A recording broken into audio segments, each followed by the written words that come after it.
లూకాసు వార్త 7వ అధ్యాయంలో పాపాత్మురాలైన స్త్రీ, ది టౌన్ హ్యార్లెట్ అంటారు ఆవిడ్ని, పాపాత్మురాలైన స్త్రీ.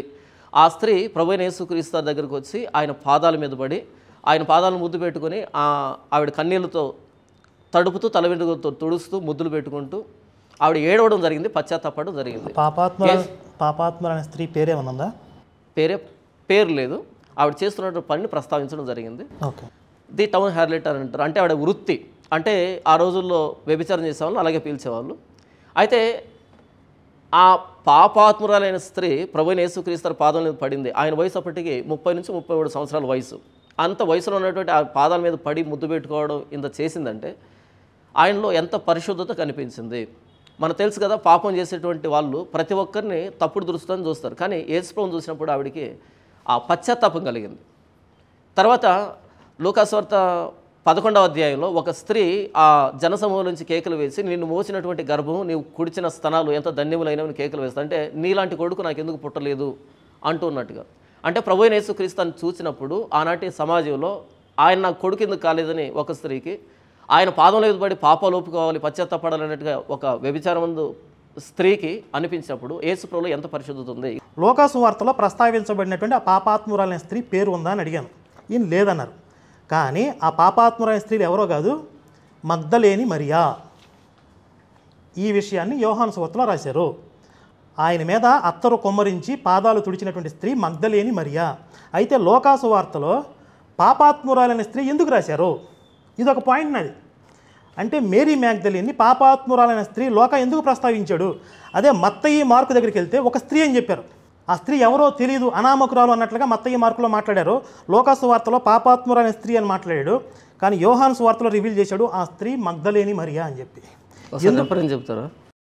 చెప్తాను. యోహాను సువార్త 12వ అధ్యాయం 3వ వచనం చదవండి. ఒకసారి నేను చదివినిపిస్తాను చూడండి. అప్పుడు మరియా మిక్కిలి విలువగల అచ్చ జటామాంసి అత్తరు ఒక సేరున్నర ఎత్తు తీసుకుని యేసు పాదములకు పూసి తన తల వెంట్రుకలతో ఆయన పాదములు తుడిచెను. ఇల్లు ఆ అత్తరు వాసనతో నిండెను.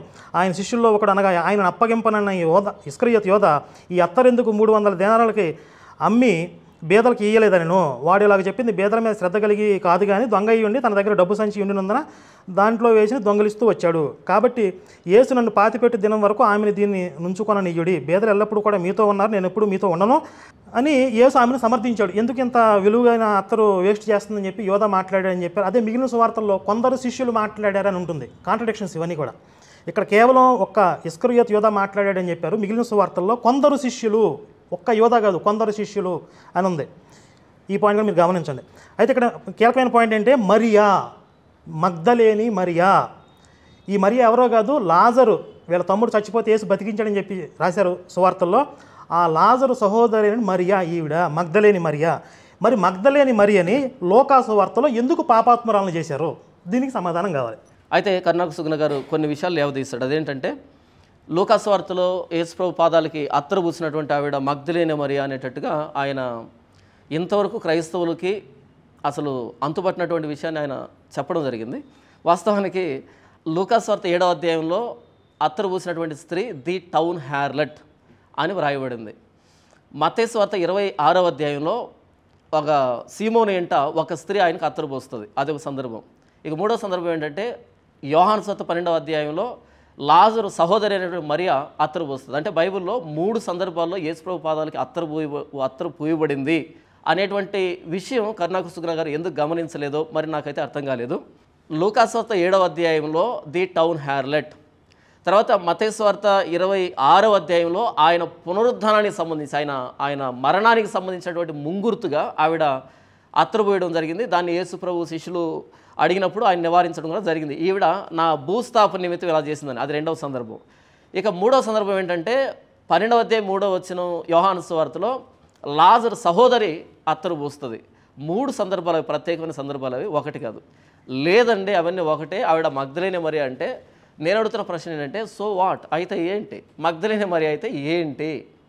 ఆవిడ పాపాత్మురాలంటే ఏంటి? యేసుప్రభు పాదాల చెంతకొచ్చిన ప్రతి ఒక్కరూ పాపులే, నీతిమంతులు లేడు ఒక్కడూ లేడని బైబిల్ స్పష్టంగా చెప్పింది. యేసుప్రభు తప్ప మానవ జాతి యావత్తు పాపులు, పాపం చేసిన వాళ్ళని బైబిల్ చెప్తుంది. ఇందులో మాకెక్కడ సందేహం లేదు. ఆవిడ మగ్ధలేని మరి అయినా, లేకపోతే మరి అయినా, లేకపోతే ఇంకొకరైనా ఎవరైనా సరే పాపులే. యేసుప్రభు పాదాల దగ్గరకు వచ్చింది మగ్ధలేని మరియా అని అన్నప్పుడు ఏంటి అయితే ఏంటి? కాదని చెప్పాను, అయితే ఏంటి దానికి చెప్పాలి. చాలా కీలకమైన పాయింట్. మత్తయి సువార్తలో ఒక స్త్రీ, లూకా సువార్తలో ఒక స్త్రీ, యోహాను సువార్తలో ఒక స్త్రీ, మొత్తం 3 స్త్రీలు యేసుకు అత్తరు పూశారు. అసలు అద్భుతమైన కొత్త పాయింట్ చెప్పారు. ఇంతకుముందు కూడా ఏదో డిబేట్లో ఈ సందర్భం ఆ సందర్భం ఒకటంటే నేను ఛాలెంజ్ చేశాను, మొత్తుకున్నాను. అది ఇది వేరు వేరు వేరు అని తలకాయ బద్దలు కొట్టుకున్నాను నేను. ఇప్పుడు కూడా నేను మళ్ళీ ఛాలెంజ్ చేస్తున్నాను. సారీ, చిటికలు వేయడం కాదు. జాన్ పాల్ గారికి సవినయంగా నేను ఛాలెంజ్ చేసేది ఏంటంటే, మత్తయి సువార్తలో ఒక స్త్రీ, లూకా సువార్తలో ఒక స్త్రీ, యోహాను సువార్తలో ఒక స్త్రీ ఉంది అని చెప్పి మీరు రుజువు చేస్తే, అంటే ఈ అంశానికి సంబంధం లేదు, కానీ మీరు సగం డిబేట్ గెలిచినట్టే. సగం డిబేట్ మీరు గెలిచినట్టే. మిగిలిన సగం యేసులో పాపం ఉందో లేదో చూద్దాం. కానీ నేను రుజువు చేస్తాను, మీరు ఏం చేస్తారు చెప్పండి. ఈ 3 సందర్భాలు వేరు కాదు, మొత్తం 4 సువార్తల్లో కూడా ఒక్కటే స్త్రీ. కావాలంటే మత్తయి సువార్తలో చూస్తే మీరు, మత్తయి సువార్త 26వ అధ్యాయం 6వ వచనంలో, యేసు బేతనియలో కుష్ఠరోగి అయిన సీమోను ఇంటనున్నప్పుడు, బేతనియ అనే పట్టణానికి వెళ్ళాడు. అక్కడ సీమోను అనే ఇంట్లో ఈ స్త్రీ అత్తరు తీసుకొచ్చి పూసింది. తర్వాత మార్కు సువార్తలో చూడండి, 14వ అధ్యాయం 3వ వచనంలో కూడా, ఆయన బేతనియలో కుష్ఠరోగి అయిన సీమోను ఇంట భోజనం కూర్చున్నప్పుడు ఒక స్త్రీ మిక్కిలి విలువగల అచ్చ జటమాంసి అత్తరు తీసుకొచ్చింది. తర్వాత ఆ కుష్ఠరోగి సీమోను పరిసయ్యుడు అని కూడా చెప్పబడింది మత్తయి మార్కు సువార్తలో. లూకా సువార్తలో 7వ అధ్యాయం 37వ వచనంలో, ఆ ఊరిలో ఉన్న పాపాత్మురాలైన ఒక స్త్రీ యేసు పరిసయ్యుని ఇంట భోజనం కూర్చున్నప్పుడు ఆ పరిసయ్యుడే ఈ కుష్ఠరోగి అయిన సీమోను. తర్వాత ఎక్కడెక్కడ మళ్ళీ చెప్పండి. మార్కు సువార్తలో బేతనీయలో ఉన్నటువంటి కుష్ఠరోగి అయిన సీమోను అని ఉంది. ఓకే, మత్తయిలో, మత్తయి మార్కులో. అలాగే అతను పరిసయ్యుడు, ఈ లూకా సువార్తలో అతను పరిసయ్యుడు అని ఉంది.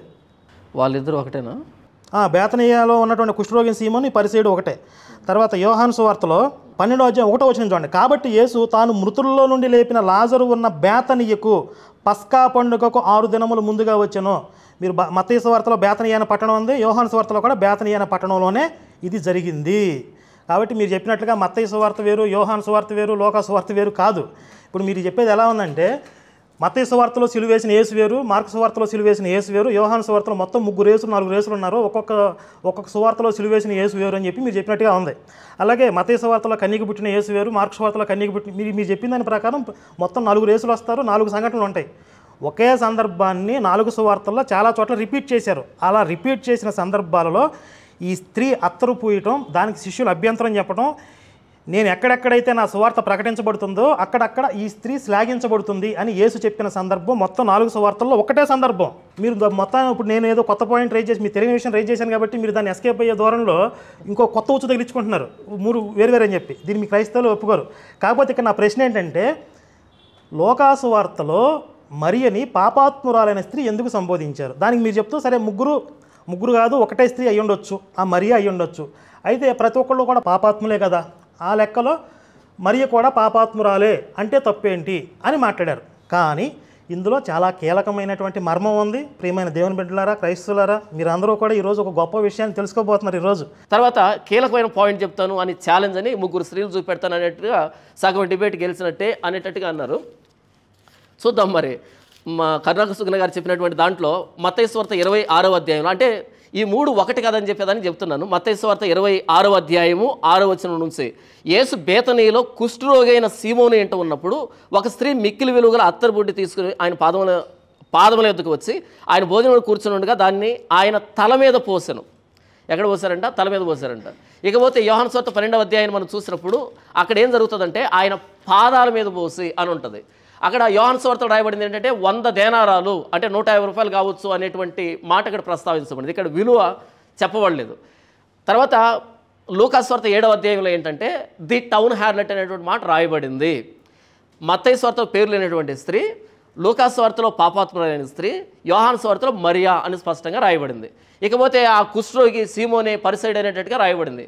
లూకా సువార్తలో రాయబడింది ఏంటంటే పరిసైడ్ అయిన సీమోను, ఇక్కడ రాయబడింది ఏంటంటే కుష్ఠరోగి అయిన సీమోను, అక్కడ రాయబడింది ఏంటంటే యేసు ప్రభు లాజరు ఇంటికి వచ్చాడు అనే మాట రాయబడింది. 3 చాలా స్పష్టంగా ఉన్నాయి కదా, కానీ సగం డిబేట్ గెలిచినట్టే అన్నట్టుగా మాట్లాడు. ఆయన నా తెలియకడతాను, మనం దేని మీద ఏ సవాల్ మీద వచ్చాము? ఎక్కడికి? ఈ 3 స్త్రీలు ఎవరని వాదించుకోవడానికి కాదు కదా. ఇక్కడ మనం టాపిక్ ఏంటంటే యేసుప్రభులో పాపం ఉంది నేను నిరూపిస్తానంటే దాని మీద వచ్చాము. ఇప్పుడు దాన్ని వదిలిపెట్టేసి ఇంకో సవాల్ చేయాల్సిన అవసరం ఏంటి?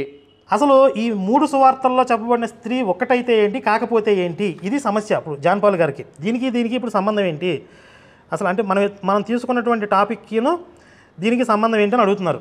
యోహాను సువార్త 12వ అధ్యాయము 11వ అధ్యాయం 11:5 వచనంలో యేసు మార్తను ఆమె సహోదరిని లాజరును ప్రేమించెను అని ఉంది. యేసు ఎవరెవరిని ప్రేమించాడంట? మార్తని, ఆమె సహోదరి మరియని, లాజర్ని, ముగ్గురిని కూడా ప్రేమించాడని ఉంది.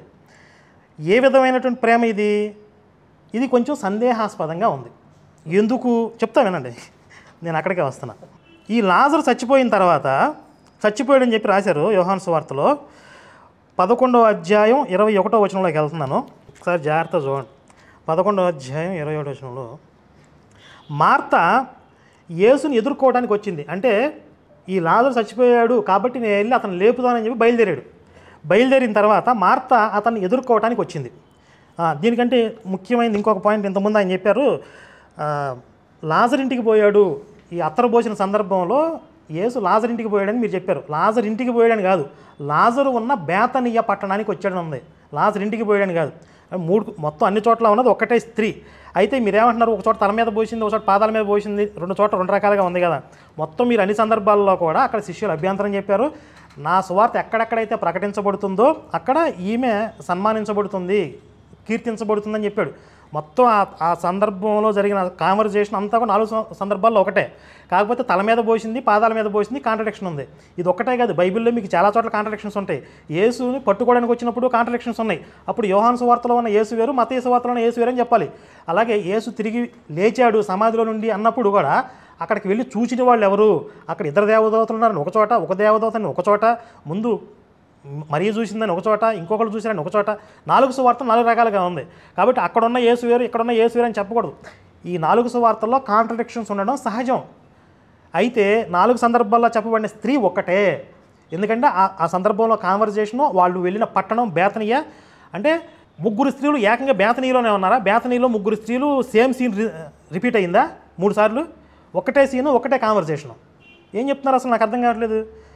అని మీరు మళ్ళీ దాన్ని కవర్ చేసుకునే ప్రయత్నం చేస్తే ఇంకా మీరు బొక్కబోర్లో పడతారని చెప్పి నేను సవినయంగా తెలియజేస్తా. ఇప్పటికైనా ఒప్పుకోండి, అక్కడ ఉన్నది ఒకటే స్త్రీ. కావాలంటే మీరు ఇంటికి వెళ్ళి చక్కగా సావధానంగా పరిశీలన చేసుకోండి. అయితే లోకాలో పాపాత్మురాలనే స్త్రీ ఎందుకు ప్రస్తావించారు అనేది ఇప్పుడు మన ప్రశ్న. ఇక్కడ మార్తని, మరియని, లాజర్ని, ముగ్గురిని ప్రేమించాడు కదా యేసు. ప్రేమించి ఏం చేశాడు? ఈ లాజర్ చచ్చిపోతే ఆయన లేపుదామని చెప్పి ఆయన బతికిద్దామని వెళ్ళాడంట. అప్పుడు మార్త యేసుని ఎదుర్కోవడానికి వచ్చిందంట. ఒకసారి చూడండి. మార్త యేసుని అంటే ఆయన వాళ్ళ ఇంటికి వెళ్ళకముందే దారిలో ఈమె కలుసుకుంది. 20వ వచనం, మార్త యేసు వచ్చుచున్నాడని విని ఆయనను ఎదుర్కొని వెళ్ళిన కానీ మరియ ఇంటిలో కూర్చుండి ఉండెను, మేరీ మాత్రం ఇంట్లో కూర్చుంది. మార్త యేసుతో, ప్రభువా నీవెక్కడ ఉండిన యెడల నా సహోదరుడు చావకుండా ఉండేవాడు. ఇప్పుడైనా నీవు దేవుని ఏమడిగినా దేవుడు నీకు అనుగ్రహించునని ఎరుగుదును. నువ్వు ఎక్కడుంటే మా తమ్ముడు బ్రతికుండేవాడు, సరే ఇప్పటికైనా నువ్వేమడిగినా ఇస్తాడు కదా అని చెప్పింది. యేసు నీ సహోదరుడు మరలా లేచునని ఆమెతో చెప్పగా మార్త ఆయనతో, అంత్యదినమున పునరుద్ధానముందు లేచునని ఎరుగుదును. ఈ కాన్వర్జేషన్ జరిగింది. ఆ తర్వాత యేసు ఏమంటున్నాడు? పునరుద్ధానముందు జీవనం నేనే, నా యందు విశ్వాసం ఉంచువాడు చనిపోయినను బ్రతుకును, బ్రతికి నా యందు విశ్వాసం ఉంచు ప్రతివాడు ఎన్నటికీ చనిపోడు. ఈ మాట నమ్ముచున్నావా అని ఆమెను అడిగాను. ఆమె, అవును ప్రభువా, నీవు లోకమునకు రావాల్సిన దేవుని కుమారుడు అయిన క్రీస్తు అని నమ్ముచున్నానని ఆయనతో చెప్పాను. ఆమె ఈ మాట చెప్పి, ఇక్కడ చూడండి, ఈ కాన్వర్జేషన్లో యేసుకిను మార్తకి జరిగినటువంటి ఈ సంభాషణలో ఎక్కడా కూడా నువ్వు వెళ్ళి మరియని పిలుచుకురా అని యేసు చెప్పినట్టుగా లేదు. కానీ ఆ తర్వాత మార్త ఏం చేసింది? 28వ వచనం, ఆమె ఈ మాట చెప్పి వెళ్ళి బోధకుడు వచ్చి నిన్ను పిలుచుచున్నాడని తన సహోదరి అయిన మరియను రహస్యముగా పిలిచెను. యేసుకి మార్తకి జరిగిన సంభాషణలు ఎక్కడ కూడా నువ్వు వెళ్ళి మరియని పిలుచుకురా అని చెప్పలా. అంటే ఇక్కడ రాయలేదు, దాన్ని హైడ్ చేసేసారు. యేసు మార్తకి చెప్పాడు నువ్వు వెళ్ళామని పిలుచురామని చెప్పి, కానీ ఈ సువార్తలో రాయలేదు. అంటే మార్త మాటల్లో మనకు అర్థమవుతుంది మరియని రహస్యంగా చెవులో చెప్పింది, రమ్మంటున్నాడు నిన్ను అని చెప్పి. సరే, మరియ ఏం చేసింది ఆ తర్వాత చూడండి. ఇక ఆమె విని త్వరగా లేచి ఆయన యొద్దకు వచ్చెను. గబగబా లేచి పరిగెత్తుకుంటూ ఆయన దగ్గరికి పోయింది. యేసును ఇంకనూ ఆ గ్రామములోనికి రాక మార్త ఆయనను కలుసుకున్న చోటనే ఉండెను. ఇక్కడ చూడండి, యేసు ఏ పని మీద వచ్చాడు? అసలు లాజర్ను బతికిస్తానని వచ్చాడు. లాజర్ను బతికిస్తానని వచ్చి మార్తని ఎక్కడో ఒక చోట కలుసుకున్నాడు. సరే, దారిలో ఆవిడ ఎదురు వచ్చింది అనుకుందాం. మార్తతో పాటు కలిసి ఇంటికి పోవాలి కదా. మార్త ఇంటికి పోలా, నేను ఎక్కడే ఉంటాను, మరియని తీసుకురా అన్నాడు. మరియ గబగబా పరిగెత్తుకుంటూ ఈయన దగ్గరికి వచ్చింది. అంటే రహస్యంగా చెప్పింది. రహస్యంగా మరియని యేసు కలవాల్సిన అవసరం ఏంటి? నేను మరియని కలవాలనుకుంటున్నాననే విషయాన్ని యేసు అడిగినట్లుగా ఎందుకు దాచేశారు, ఎందుకు రాయలేదు? ఆ తర్వాత ఏమైంది చూడండి. ఈమె పరిగెత్తుకుంటూ వచ్చింది కదా మరియ. గనుక ఇంటిలో మరియతో కూడా ఉండి ఆమెను ఓదార్చుచుండిన యూదులు, లాజరు విషయంలో వీళ్ళని ఓదార్చని యూదులు వచ్చారు కొంతమంది. వీళ్ళేం చేశారు? మరియ త్వరగా లేచి వెళ్ళుట చూసి ఆమె సమాధి యొద్ద ఏడ్చుటకు అక్కడికి వెళ్ళుచున్నదనుకుని ఆమె వెంట వెళ్ళిరి. మరియ లాజర్ దగ్గరికి పోతుంది ఏడుస్తానికి అని చెప్పి గబగబా పరిగెత్తుందని చెప్పి మరియతో పాటు వీళ్ళు ఫాలో అయ్యారు యూదులు. అంతటా మరియ యేసు ఉన్న చోటికి వచ్చి ఆయనను చూసి ఆయన పాదాల మీద పడింది. ప్రభువా, నీవు ఎక్కడ ఉంటే నా తమ్ముడు బ్రతికేవాడని చెప్పి మళ్ళీ చెప్పింది. ఆమె ఏడ్చుటయు ఆమెతో కూడా వచ్చిన యూదులు ఏడ్చుటయు యేసు చూచి కలవరపడి ఆత్మలో ములుగుచు అతను ఎక్కడ ఉంచితేనే అడగగా. అంటే ఇక్కడ యేసు ఏమడుగుతున్నాడు? లాజర్ని ఎక్కడ ఉంచారు అని అడుగుతున్నాడు. ఇదే మాట ఇంటికి వెళ్ళి అడగొచ్చు కదా. రహస్యంగా మరియని కలుసుకుని అడగాల్సిన అవసరం ఏంటి? అయితే ఇక్కడ ప్లాన్ ఎక్కడ బెడిసికొట్టిందంటే మరియతో పాటు వెనకాల యూదులు కూడా పరిగెత్తారు. ఇది యేసు ప్లాన్లో లేదు. యేసు ఏమనుకున్నాడు? మరియని రహస్యంగా కలుసుకోవాలనుకున్నాడు. కానీ మరియ వెళ్ళడం చూసి మరియని యూదులు కూడా ఫాలో అయ్యారు. యూదులు కూడా ఈ మేరీతో పాటు కలిసి వచ్చేటప్పటికి యేసు ప్లాన్ బెడిసికొట్టింది అక్కడ. అప్పుడు వెంటనే ప్లేట్ మార్చేసి లాజర్ని ఎక్కడ పెట్టారని అడుగుతున్నాడు. ఇదే మాట ఇంటికి వెళ్ళి ఎందుకు అడగలేదు? మరియని రహస్యంగా కలుసుకోవాల్సిన అవసరం ఏంటి? మరియని ప్రేమించాడు, ఏ విధంగా ఎందుకు ప్రేమించాడు? ఇవన్నీ కూడా మీరు చూస్తుంటే లోకాసు వార్తలో ఆమెను పాపాత్మురాలైన స్త్రీ ఎందుకు అన్నారో మీకు అర్థమవుతుంది. ఎందుకంటే మేరీకి యేసుకి ఇక్కడ ఉన్నటువంటి ఒక రహస్య సంబంధం కానీ మనకు రిఫ్లెక్ట్ అవుతుంది. ఇది డైజెస్ట్గా అయినటువంటి యేసు శిష్యులు మత్తయి, మార్కు, లోక. మత్తయి, మార్కు ఆమె పేరు రాయడానికి ఇష్టపడలేదు. లోక ఏకంగా పాపాత్మురాలని చెప్పేశాడు. ఆ కక్ష అంటే మాకంటే కూడా యేసు ఆమెను ఎక్కువగా అభిమానిస్తున్నాడు, ఎక్కువ ప్రేమిస్తున్నాడు. ఈ విషయాన్ని ఫిలిప్పు సువార్తలో కూడా రాయబడడం జరిగింది. ఎందుకంటే నేను ఆధార సహితంగా అన్నాను. ఆధారాలు అంటే మీరు బైబిల్లో చాలా భాగం దాచేసి ఒక చిన్న భాగం చూపించి ఇదే యేసండి అంటే కుదరదు. 18 సంవత్సరాల అంశం కూడా మళ్ళీ చర్చిద్దాం. యేసుకు సంబంధించినటువంటి శిష్యుల్లో 12 మంది శిష్యుల్లో ఫిలిప్పు ఒకడు. ఆ ఫిలిప్పు రాసినటువంటి సువార్తలో what does the gospel of Philip say about the relationship between Jesus and Mary Magdalene? The Lord he says loved Mary more than the disciples and he often kissed her in the mouth. And Peter said, "Sister, we know that the Lord has loved you differently from the other women." ఇక్కడ మరియను ప్రేమించాడని బైబిల్లో రాయబడింది కదా ఉన్న సువార్తల్లో. అది ఎక్కడుంది కర్ణాకర్ గారు బైబిల్లో? అది ఇంతకుముందు చెప్పా కదా, మార్కు సువార్త, అదే యోహాను సువార్త. యేసు కిస్ చేశాడు అదంతా ఫిలిప్పు సువార్త అండి. ఎక్కడుంది ఫిలిప్పు సువార్త బైబిల్లో? ఫిలిప్పు సువార్త అదే చరిత్ర ఆధారాలు. ఎక్కడుంది ఫిలిప్పు సువార్త? చరిత్ర ఆధారాలతో వెళ్తున్నాను. చరిత్ర అంటారు దాన్ని. మీరు గూగుల్లో చరిత్రలోకి వెళ్తారు కదా. అలా కాదు, దాన్ని చరిత్ర అంటారా? ఒకసారి ఇప్పుడు ఆపుతున్నాను, టైం మీరు డిస్కస్ చేస్తున్నారు. ఫిలిప్పు రాసిన సువార్త రాత ఆపగండి, 1 minute క్వశ్చన్ అడగొచ్చు అని చెప్పాడు ఆయన. ఓకే, మీరు కానివ్వండి, నేను చెప్తాను. ఫిలిప్పు రాసిన సువార్త రాత ప్రతులు దొరికాయి. ఆ రాత ప్రతుల్లో మేరీ మ్యాగ్దలేన్ని కిస్ చేసుకునేవాడు. అప్పుడు పీటర్ చెప్తున్నాడు, sister, we know that the lord has loved you differently from other women. అంటే ఇతర స్త్రీల కంటే భిన్నంగా మిమ్మల్ని ప్రేమించాడనే విషయం నాకు తెలుసు అని చెప్పి పేతురు చెప్పాడు. అలాగే మరియని ప్రేమించాడనే విషయం యోహాను సువార్తలో రాయబడింది. ఇంకొకటి కీలకమైన సందర్భం ఏంటి? మరియని రహస్యంగా ఎందుకు కలుసుకోవాలనుకున్నాడు? అసలు మరియతో పాటు యూదులు వచ్చేటప్పటికి ఈయన ప్లాన్ బెడిసికొట్టింది తప్ప ఈయన ప్లాన్ ఏంటి? మరియని రహస్యంగా కలుసుకోవటం. అలాగే ఒకే స్త్రీని అక్కడ మరియ అని తెలిసి కూడా లోకాసు వార్తలో పాపాత్మురాలని చెప్పి ఎందుకు రాశారు? ఇవన్నీ కూడా మనం డాట్స్ కనెక్ట్ చేసుకుంటే ఇక్కడ స్పష్టంగా మేరీ మ్యాగ్దలీన్కి తర్వాత యేసుకి ఉన్నటువంటి ఒక సంబంధం మనకు స్పష్టంగా కనపడుతుంది. ఇక్కడ నేనేమంటున్నానంటే యేసుకి మేరీ మ్యాగ్దలీన్ సంబంధం ఉండే పాపం అనట్లా, దాన్ని దాచిపెట్టడం పాపం అంటున్నా. ఇప్పుడు పెళ్లి చేసుకోవచ్చు, సంసారం చేయొచ్చు, పిల్లలను కనొచ్చు, ఒక స్త్రీని ప్రేమించవచ్చు, కానీ దాన్ని హైడ్ చేయటం అది పాపం అంటున్నా. అది బహిరంగంగా చెప్పకపోవడం పాపం అంటున్నా. కాబట్టి యేసులో ఈ పాపం కూడా ఉంది. ఇక్కడ ఫిలిప్పు రాసిన సువార్తలో అంట యేసు ప్రభు మగ్దలేని మరియని కిస్ చేశాడంట, ఏంటంటో ఆయన చెప్పుకుంటూ వచ్చాడు. అందుకే నేను అడిగాను, ఇంతకీ ఫిలిప్పీ సువార్త ఎక్కడుంది బైబిల్లో అంటే అక్కడ లేదు అది అని చెప్పేటట్టుగా ఫిలిప్ కూడా ఆయన శిష్యుడు కదా అన్నాడు. ఇప్పుడు నేను గూగుల్లో కొట్టాను. ఏమని కొట్టాను అంటే గాస్పల్ ఆఫ్ ఫిలిప్ అని కొట్టాను. కొట్టగానే ఇలా వచ్చింది, నాకు ఇంటర్ఫేస్ ఇలా వచ్చింది. ఒకసారి నేను చదివి వినిపిస్తాను, చూడండి. ఏంటిదంటే the gospel of Philip is a non canonical gnostic gospel dated around the 3rd century but lost in the medieval times అని రాయబడింది ఇక్కడ. ఇదేంటంటే నాన్ కెనానికల్. దీన్ని తెలుగులో చదివి వినిపిస్తాను. బైబిల్ అనేది కొన్ని క్షమించండి, ఇక్కడ తెలుగులో అది ఇవ్వట్లేదు, తెలుగులో వేరే ఇచ్చాడు. నాన్ కెనానికల్ బుక్ అంటారు. మనకు కొత్త నిబంధనలు ఉన్నటువంటి కానీ పాత నిబంధనలు కానీ క్యాననైజేషన్ బుక్స్ అంటారు వాటిని. నాన్ కెనానికల్ ఎవరు పిలుస్తారంటే అపోక్రైఫల్ బుక్స్ అంటారు. అపోక్రైఫల్ అంటే వాటిని అపోస్తులు ఆమోదించినవి కాదు. బైబిల్ ప్రకారంగా యేసు ప్రభు పాపాన్ని నిరూపిస్తా అని చెప్పి ఇక్కడికి వచ్చి ఫిలిప్పీ సువార్తలు ఎలా ఉంది, ఆ సువార్తలు ఎలా ఉంది, ఏది క్యాననైజేషను, ఏది ప్రామాణికం? కాబట్టి ఏంటంటే అపోక్రైఫల్ బుక్స్ ఏంటి, కెనానికల్ బుక్స్ ఏంటని ఆ కనీసం తేడా లేకుండా యేసు పాపైన దానికి ఎక్కడికో వెళ్ళడం దేనికి? ఇదిగో ఈ బైబిల్లో చూపెడతా అని పిలిచావు, నేను వచ్చాను. ఈ బైబిల్ దాటి వెళ్ళి ఫస్ట్ రౌండ్లో ఏమన్నావు? తాల్మడ్ అన్నావు. తాల్మడ్ కెనానికల్ బుక్క కాదే. ఇప్పుడు ఫిలిప్పీ సువార్త అన్నావు, అది కెనానికల్ బుక్క కాదే. అపోక్రైఫల్ బుక్స్ అంటారు వాటిని. మేము బహిష్కరించినవి అవి. కాబట్టి వాటిలో నుంచి కాదు, బయట ఉన్న ఎవడు ఏదైనా రాస్తారు, దాన్ని ఏముంది? మీరు కూడా పుస్తకం రాశారు, యేసు మరో రూపం అని రాశారు, అదేమైనా ప్రామాణికం కాదు కదా.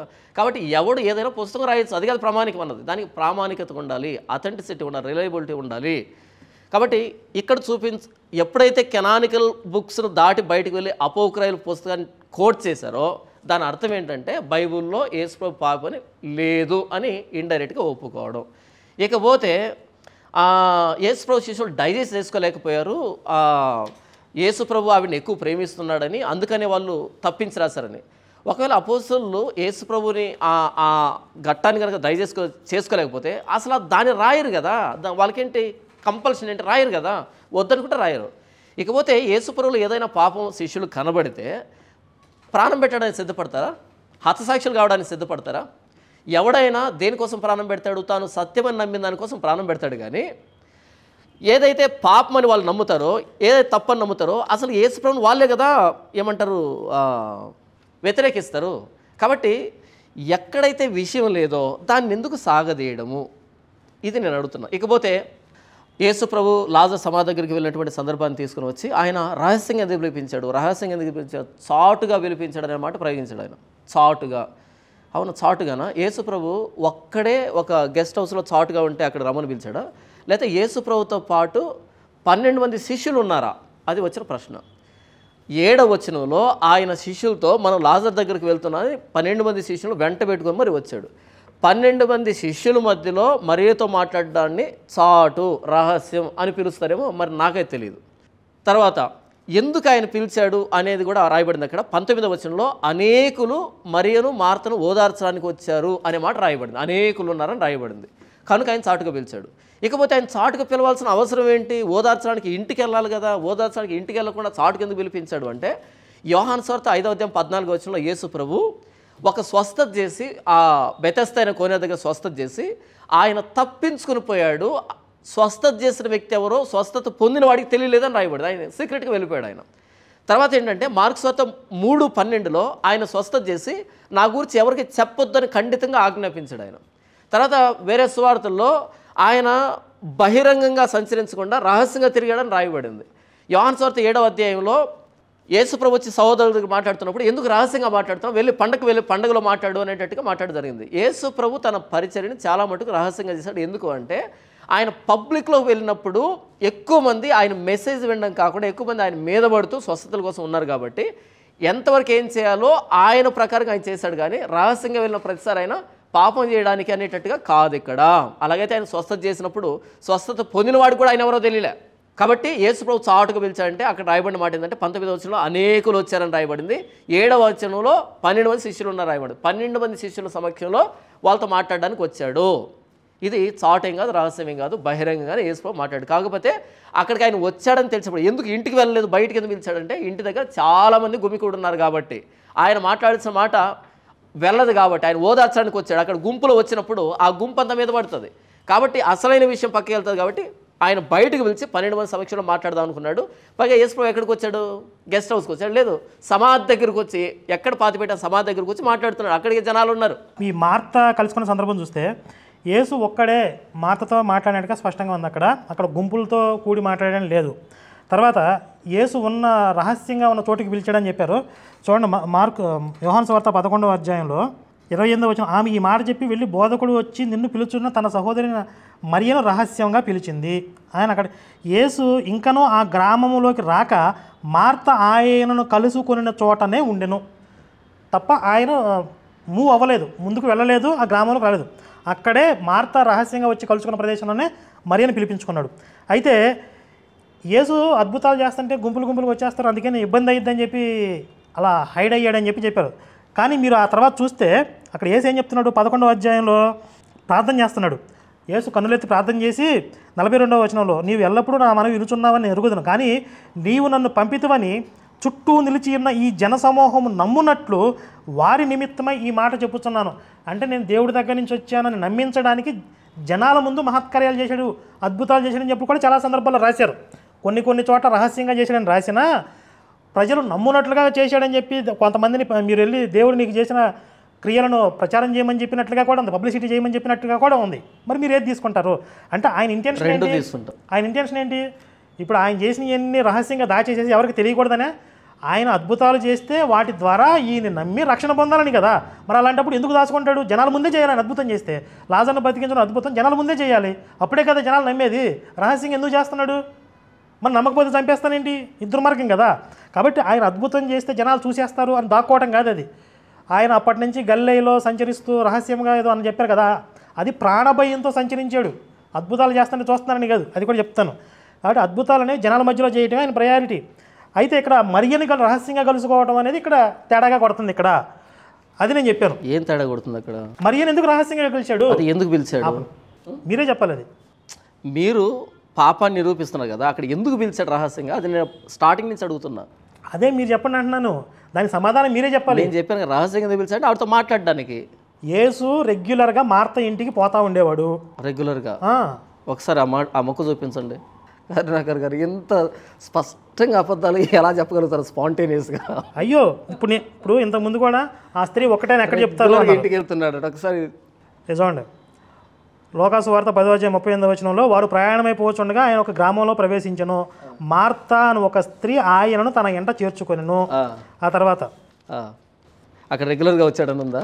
స్పాంటేనియస్గా ఆ తర్వాత జరుగుతుంది. మార్త విస్తారమైన పని పెట్టుకున్న చేత తొందరపడి ఆయన ఎద్దకు వచ్చి, ప్రభువా, నేను ఒంటరిగా పని చేయుటకు నా సహోదరు నన్ను విడిచిపెట్టినందున నీకు చింత లేదా? నాకు సహాయం చేయమని ఆమెతో చెప్పుమనెను. రెగ్యులర్గా వచ్చాడని ఉందా? అంటే దాని మీనింగ్ ఏంటి? ఫస్ట్ టైమే వచ్చేస్తే ఇప్పుడు యేసు వచ్చేసి అక్కడ కూర్చుని మరియతో కబుర్లు చెప్తున్నాడు. అప్పుడప్పుడు రావచ్చు, అప్పుడప్పటికి రెగ్యులర్ తేడా లేదా? రెండొకటి అప్పుడప్పుడు వేరు, రెగ్యులర్ వేరమ్మా.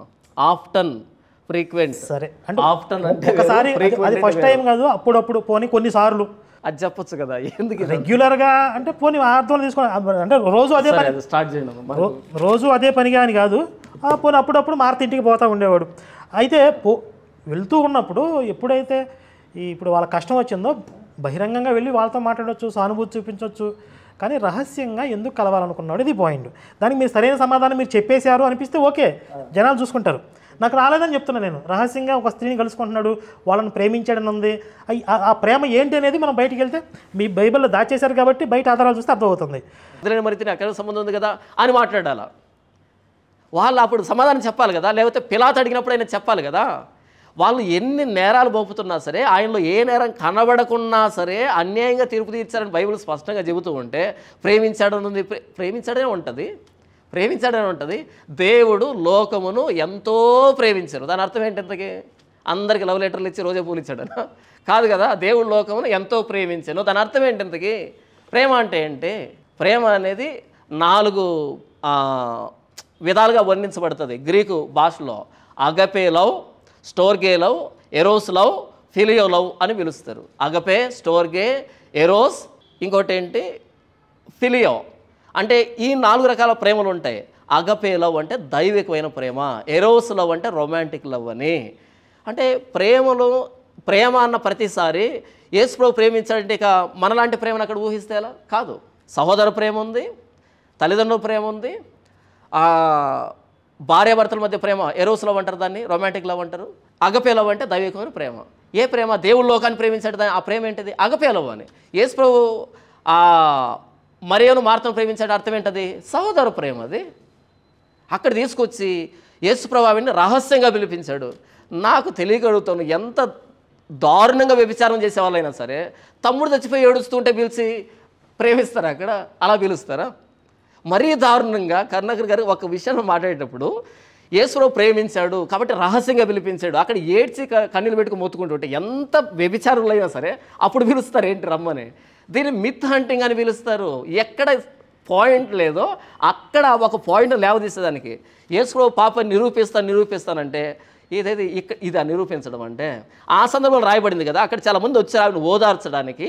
ఆ ఓదార్పు క్రమంలో అందరూ పరిగెత్తుకుంటూ రాకుండా ఆవిడని పిలిచాడు. సింపుల్గా అక్కడ తెగిపోయేదాన్ని పట్టుకొచ్చి రహస్యంగా పిలిచాడు. అక్కడ చాలామంది యూదులు ఉన్నారు, ఓదార్చడానికి వచ్చారు. కాబట్టి ఒక విషయాన్ని పర్టికులర్గా వ్యక్తికి చెప్పేటప్పుడు రహస్యంగానే పిలుస్తారు. రహస్యంగానే కానీ అక్కడ ఏదో ఊహించేసుకొని మరలా వచ్చాడు. ఎక్కడికి వచ్చాడు? యేసుప్రభుకు సంబంధించినటువంటి అత్తరు పూసినటువంటి సందర్భాలు ముగ్గురు బేతనీ అని. సరే అయితే మరి ముగ్గురు బేతనీ అయితే కనుక 3 బేతనీలు జరిగిన సందర్భాలు అయితే కనుక లూకాసు వార్త 7వ అధ్యాయంలో జరిగినటువంటి అది బేతనీ అనేటువంటిది నిరూపించడం సరిపోయింది. ఒకవేళ నిరూపించినా సరే ఇక్కడ యేసుప్రభు పాపానికి సంబంధించి యేసుప్రభు పాపం అనే దానికి ఏం పాయింట్ ఉందో నాకైతే అస్సలు ఎప్పటికీ అర్థం కావట్లేదు. అది ఎందుకు తీసుకున్నా కూడా నాకు అర్థం కావట్లేదు. ఇకపోతే ఇక్కడ సువార్థికులు హైడ్ చేశారు అంటున్నాడు. ఎక్కడ హైడ్ చేశారు సువార్థికులు? రహస్యంగా వినిపించింది దేనికి అనే దానికి 32వ వచనంలో క్లారిటీ ఉంది, 31వ వచనంలో క్లారిటీ ఉంది. చాలామంది ఉన్నారు. ఇకపోతే యేసుప్రభు ప్లాన్ బెడిసి కొట్టింది అన్నాడు. ఇంతగా యేసుప్రభు ఏం ప్లాన్ వేస్తే బెడిసి కొట్టింది? యేసుప్రభు ఏ ప్లాన్తో రహస్యంగా పిలిచాడు, ఏ ప్లాన్ బెడిసి కొట్టింది? అదేదో మీరు చెప్పాలి. మీరే ప్లాన్ చెప్పారు, మీరే బెడిసి కొట్టిందని చెప్పారు. ఒకసారి దాని మాకు చెప్పండి. సొంత భాషలు ఎందుకు బైబిల్కి ఆపాదిస్తున్నారు? ఇకపోతే అప్పుడు ప్లేట్ మార్చేశాడంట, యేసుప్రభు ప్లేట్ మార్చేశాడంట. అక్కడ ప్లేట్ మార్చేశాడని బైబిల్ రాయబడలేదు. సింపుల్గా ఇప్పుడు ఈయన ఏం చెప్పారంటే, ఎంత వ్యభిచారం చేసేవాళ్ళైనా సరే తమ్ముడు చచ్చిపోయిన సందర్భంలో రహస్యంగా పిలిచి ఏదైనా చేసుకుంటారని అడిగాడు. సింపుల్గా నేను అడుగుతున్నాను, ఇప్పుడు ఎక్కడో ఏదో చావు జరిగింది, వాళ్ళకి కష్టం వచ్చింది, మనం వాళ్ళ దగ్గరికి వెళ్ళి ఓదారుస్తామా, వాళ్ళని మన దగ్గరికి పిలిపించుకుంటామా? ఓదార్చడానికి వెళ్ళేటప్పుడు ఈయన ఓదార్చడానికే పిలిస్తే వాళ్ళ ఇంటికి వెళ్ళి ఓదార్చవచ్చు కదా. ఓదార్పు అనేది రహస్యంగా చేయాలా, చాటుకు పిలిచి? ఈయన అక్కడికి పోవాలా, వాళ్ళని ఎక్కడికి పిలిపించాలా? ఇప్పుడు రహస్యంగా పిలిచాడు నేను చెప్పట్లా, బైబిల్ చెప్తుంది. బైబిల్లో మార్త రహస్యంగా చెప్పింది, మరియా బోధకుడు నేను పిలుచున్నాడని చెప్పి. ఎందుకు ఆ రహస్యం నేను అడుగుతున్నాను. ఓదార్చడం అందరి ముందు చేస్తారు కదా, అందరూ వచ్చారు ఓదారుస్తున్నారు, యేసు కూడా వచ్చి ఓదార్చవచ్చు కదా. రహస్యంగా ఎందుకు పిలిచాడు? ఇది నా ప్రశ్న. రహస్యంగా పిలిచాడని అట్లా చెప్తాను నేను చెప్తాను, బైబిల్ చెప్తుందండి అది. కాబట్టి ఆ రహస్యంగా ఎందుకు పిలవాల్సి వచ్చింది? వాళ్ళ ప్లాన్లో లేకుండా యూదులు వెంటబడి వచ్చారు మరీ వెనకాల. వాళ్ళు వచ్చేటప్పటికి సరే ఓదార్చడానికి పిలిచాడు. అక్కడికి వచ్చినాక ఏమన్నాడు యేసు? ఓదార్చాడా? లాజర్ని ఎక్కడ పెట్టారని అడిగాడు. ఓదార్చని పిల్ల లాజర్ని ఎక్కడ పెట్టారని అడిగాడు. అదే ప్రశ్న ఇంటికి వెళ్ళి అడగొచ్చు కదా. రహస్యంగా ఎందుకు పిలిచాడు? తన దగ్గరికి ఎందుకు పిలిపించుకున్నాడు? సరే ప్రేమించాడు అనే దానికి కూడా మీరు సరైన వివరణ చెప్పలేదు. ప్రేమించడం అంటే అందరినీ ప్రేమించాడు అని చెప్పి అంటారు అని చెప్పారు. కానీ యేసు ఏం చెప్పాడు? తల్లిదండ్రులను కూడా ద్వేషించమని చెప్పాడు. తల్లిదండ్రులను కూడా ద్వేషించకపోతే నాకు శిష్యుడు కారు మీరని చెప్పిన వ్యక్తి వాళ్ళని స్పెషల్గా ఎందుకు ప్రేమించాడు అసలు? అక్కడికి మళ్ళీ వద్దాం. సరే సింపుల్గా అర్థమైపోయింది కదా. ఇక్కడ యేసు రహస్యంగా పిలవడం వల్ల అర్థం ఏంటి? అయితే మీరు పిలుపు సువార్తలోకి వెళ్తే కుదరదు అంటే మీరు మరి ఏం చేయాలంటే, అప్పుడు 18 సంవత్సరాలు యేసు మిస్సింగ్ ఇయర్స్ అన్నీ కూడా స్పష్టంగా పలానా రోజు ఇది పలానా సంవత్సరం ఇది జరిగిందని చెప్పి మొత్తం డీటెయిల్గా పిక్చర్ అంతా బైబిల్లో ఉంటే అప్పుడు మనం వేరే చోటకి చరిత్రలోకి వేరే ఆధారాల్లోకి వెళ్ళకుండా సరిపోద్ది. మీరు ఏం చేస్తారు? మొత్తం దాచిచేసి సింపుల్గా సెలెక్టివ్గా 2-3 సువార్తలు పట్టుకొచ్చి మళ్ళీ ఆ చెప్పిన సంఘటనలే తిప్పి 4 సార్లు చెప్పి ఇదే యేసు చరిత్ర, ఇందులో పాపం ఎక్కడ ఉంది అంటున్నారు. ఇందులో చెప్పిన 4 సువార్తల్లోనే ఎన్నో దోషాలు చూపిస్తాయి. ఇప్పుడు ఆల్రెడీ చూపించాను. ఇవి కాకుండా మొత్తం దాచేసి చరిత్రలోకి వెళ్తే ఇంకెన్ని దారుణాలు బయటపడతాయో. ఇంకోటి పాయింట్ కూడా చెప్పారు కదా, ఎంత వ్యభిచారం చేసేవాళ్ళు అయినా సరే ఆ తమ్ముడు చచ్చిపోయిన సందర్భంలో పిలుస్తాడా అని చెప్పి. మీరు ఇప్పుడు ఏం చేస్తున్నారంటే ఈ కాలంలో ఇప్పుడు ఉన్నటువంటి మనుషుల మనస్తత్వాన్ని బట్టి మీరు అంచనా వేస్తున్నారు. కానీ పూర్వం చాలా వైల్డ్గా ఉండేవాళ్ళు. మీరు చూస్తే ఇంగ్లీష్ సినిమాల్లో చూసినా కూడా బానిసలతో పబ్లిక్లో సెక్స్ చేసేవాళ్ళు. ఇప్పుడు చేస్తారు అలాగా? మీరు ఇప్పుడున్న రోజుల్ని 2000 సంవత్సరాల పూర్వం ఉన్న పరిస్థితిని ఎట్లా కంపేర్ చేస్తారు? పబ్లిక్లో అందరూ చూస్తూ ఉండగా సెక్స్ చేసేవాళ్ళు బానిసలతో. చాలా వైల్డ్గా ఉంటారు వాళ్ళు. మీరు ఇప్పుడున్న రోజులు మీరు వాళ్ళతో కంపేర్ చేయొద్దు. అంటే ఇక్కడ సెక్స్ చేయడానికి పిలిచినట్టు నేను చెప్పట్లేదండి. కాకపోతే ఎందుకు రహస్యం? అందులో రహస్యం ఏంటి అంటున్నాను నేను. పబ్లిక్లో బాహాటంగా ఇంటికి వెళ్తే అయిపోయేదానికి రహస్యంగా సింపుల్ దానికి సమాధానం చెప్పండి చాలు. ఏ మార్మికం లేకపోతే, దాచాల్సిన విషయం లేకపోతే ఎందుకు? సింపుల్ అయిపోయింది. తర్వాత ఆ రోజు మేరీని ఈయన అధికంగా ప్రేమిస్తున్నాడు అనేది వీళ్ళ కంప్లైంట్. అది పాపమా కాదా అనేది వాళ్ళు డిక్లేర్ చేయలేదు. మాకంటే ఎక్కువ ప్రయారిటీ ఇస్తున్నాడు, మాకంటే ఎక్కువగా ఆమెను చూసుకుంటున్నాడు అనేది వీళ్ళ కంప్లైంట్ తప్ప ఈయన పాపం చేసేసాడు, ఈయన మనం వదిలేసేద్దాం అనే విధంగా వాళ్ళు మాట్లాడుకోలేదు. కాబట్టి వాళ్ళకి సహజంగా జలస్ వచ్చింది మేరీ మీద, మాకంటే ఎక్కువగా చూసుకుంటున్నాడు ఆమెను అని చెప్పి. అంటే ఈ రోజుల్లో మీరు సెక్స్ అంటే పాపం అని చెప్పి మార్చేశారు. కానీ ఆ రోజుల్లో వాళ్ళకి ఒక స్త్రీతో సంబంధం ఉన్నా సెక్స్ ఉన్నా పాపం కాకపోయి ఉండొచ్చు. అలాగే వాళ్ళు మతం పేరుతో కొన్ని బెనిఫిట్స్ పొందారు, యేసు పేరుతో మతాన్ని తయారు చేశారు. అలాంటప్పుడు వాళ్ళు యేసు కోసం, యేసులో ఉన్నటువంటి గొప్ప వ్యక్తిత్వాన్ని చూసి అక్కడ కనెక్ట్ అయ్యారనేం లేదు. వాళ్ళకు కూడా కొన్ని బెనిఫిట్స్ ఉన్నాయి అక్కడ. మీకు అపోస్తుల కార్యాలయంలోకి వెళ్తే ఆస్తులన్నీ లాక్కున్నారు, అవన్నీ కూడా మనం చూద్దాం తర్వాత.